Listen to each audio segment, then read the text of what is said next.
Alright, General Order number 8, Stardate 1/9611.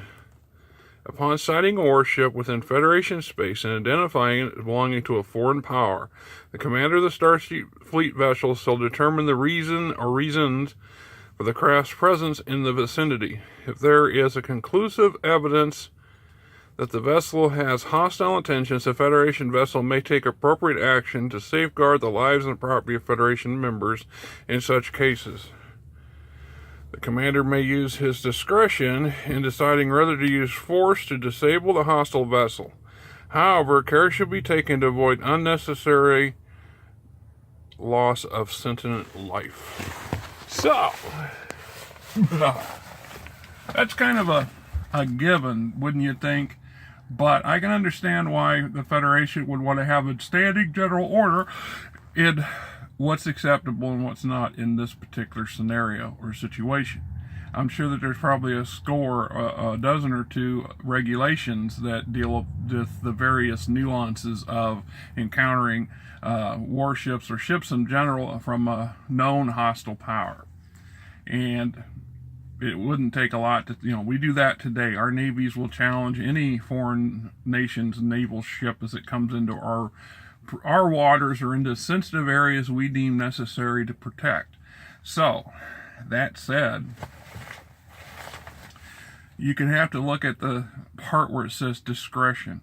I am of the opinion that the Starfleet High Command is implying to its fleet officers that when all possible, use negotiations and diplomacy to convince said hostile warship to reverse course or to turn around and leave by the nearest, most convenient path to the outside the Federation space.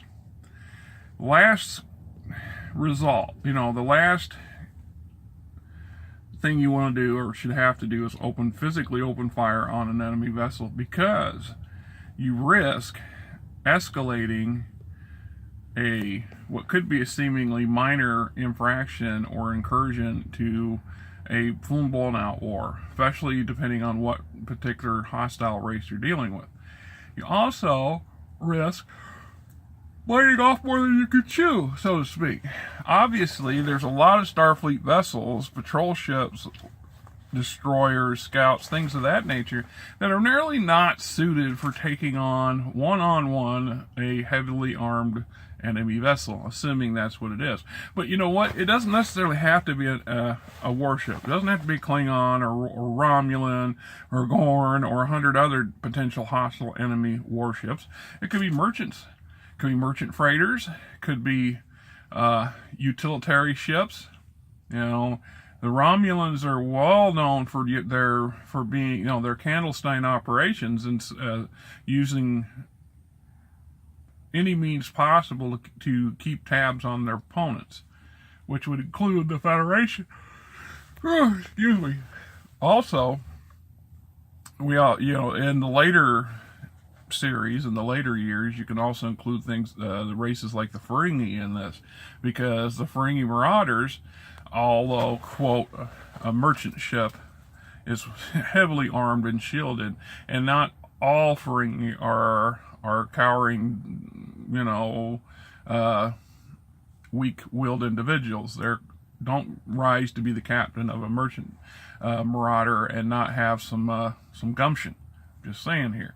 So the potential for damage and other issues, and then of course there's the possibilities of they're carrying some kind of contraband or some kind of cargo that is not welcome within Federation borders, and that would fall under the purview of patrol and customs duties and things like this. But General Order number 8 still gives the captain of the vessel the written permission to act at his or her discretion to resolve a given situation, if necessary, by the use of force. So pretty much straightforward general order. I'm sure there's some nuances in there that I'm missing, but As always, if you have some opinions or some different views on this, please feel free to post and debate me to the end of the world. Till next time, the Fat Man saying, get out of Federation space.